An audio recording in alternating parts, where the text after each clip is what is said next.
Hello, it's Hiroja Shibe, and trying to get the best angle here. And I'm just giving you my thoughts about some issues of the day. I will be talking about the whole wow Coinbase Bitcoin Cash fiasco, but this episode I wanted to talk about the news, the update that occurred yesterday about Brave. Now, if you're unfamiliar with Brave, Brave is a browser, privacy center.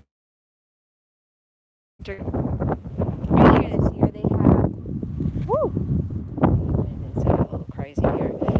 Earlier this year, they had the basic attention token, which was their mechanism and means of paying people for browsing on the internet and allowing advertisers to advertise them. They were going to get compensated. They also launched a feature where they would allow YouTube subscribers. They already had this where they were accepting Bitcoin, but now they switched it to the token.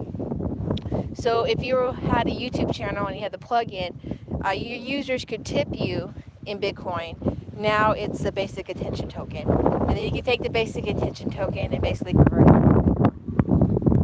But now they've added this feature in the browser which allows you to connect to an interplanetary file system, or IPFS. Now, if you're unfamiliar with the project, IPFS is one of many projects seeking to decentralize the internet, making the internet user-friendly, meet the needs of the 21st century, moving forward, censorship resistance, decentralized, not in the control of ISP, IPSs, and the reach of government. Basically, it's very user-centric or focused, and really what makes it different from other efforts to decentralize the web is it is seeking to get rid of or replace HTTPS, which is the web mechanism that allows us to connect to different web pages and the IP and the IP addresses. Now, there was supposed to have been an update to all this because we're running out of IP addresses, but because of the shenanigans of corporations, governments, and IPSs, they have not invested into the upgrade, which has been available for 20 years, that would allow for more IPS addresses, allow for more features. It just will allow for a better, comfortable internet, if you will. So IPS, the Interplanetary Filing System, which had its own token sale called Filecoin, which is used to help fund the project. And that has its own controversies in itself. All these, the links to the Brave, the announcement, IPFS, what it is, and their little digs on the Filecoin and the BAT token are in the show note links. I just find it very fascinating. They're not the first, crypto or internet company that has linked up with another crypto/internet company. But it's interesting to see that very highly regarded projects with their own tokens have, in fact, teamed up with one another. You see this a little bit with storage, with different projects with storage or other companies. And I'll eventually go back and talk about storage and my thoughts about that project. Storage is a decentralized cloud system. It was one of the earlier ones. They were on the Bitcoin blockchain, then they went to Ethereum. But I found it very fascinating, very interesting. It fits within the philosophy of both Brave and Interplanetary File System to seek out decentralization. I believe that Firefox, which has had some issues, particularly with their Looking Glass add-on, but has that bounty for the decentralized internet stuff. They're seeing a lot of great effort into this area now that net neutrality has been removed. We'll see what Congress does before the end of the session. I don't think they're going to do jack shit, personally. I believe there's 12 states that are suing the federal government, and others that are in the works, not to mention different countries. Other countries have made their policy, like Canada, India, that they believe in net neutrality. But we'll see how this all shakes out. But I believe that this effort to decentralize the internet, to make it more user-friendly, censorship resistant, not so heavily dependent on IPSs. One of the key components of IPFS project is to allow for mesh networking.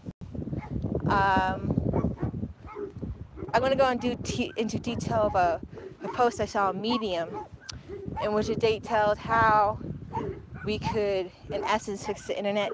It's kind of an update to a 2014 post that the person made about 3 years back, where they talked about mesh networking. Mesh networking, you might have seen the Detroit, I think it was either Vox or I forgot who it was, did a little mini documentary about residents of Detroit. They couldn't get internet access, reliable internet access. The ISPs won't link or hook up their neighborhoods or homes. So they have literally created mesh networks to allow people to connect to the internet. Basically creating their own IPS, their own broadband network, but basically with wireless nodes and wireless devices strung across all these different homes. And efforts like this is very helpful for the shrinking of the internet, of breaking things down and removing corporations out of the framework. People basically the communication devices all to connect to one another, build bridges, build businesses, and move forward. So yeah, so I've been linking the show notes. I just find it very fascinating. I wonder what this means with, as you notice the title of the show notes, Brave plus IPS plus tokens equals X. You know, that unknown quantity. Is this the path forward? Is this a mechanism or means of funding that allow for the decentralizing of the internet, where we don't have to be reliant, dependent on, you know, grants or corporate monies or some big whale, but lots and lots of micro payments from many, many, many people throughout the globe to get this thing going, to get this thing funded, to get this thing started. And if it will build value baked in already into the system, you know, prior to it being, you know, global or really truly like fully launching. So I will, as part of my end of the year, go a little bit more about IPF. But for the most part, I just wanted to talk a little bit about those two different projects, about the fact that they both have tokens, they're hooking up together, and we'll see whether or not only will they accomplish the goal of how they decentralize mechanisms to achieve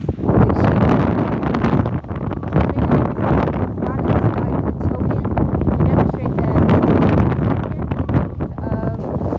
that your, or should say, ICOs can truly be the means of financing projects and businesses and gaining value from that, not only in the project, but the token itself. So that's it. Those are my thoughts. Thanks for listening, and until next time, it's Hiroja Shibe. Subscribe, comment below, share. You know what to do. Bye.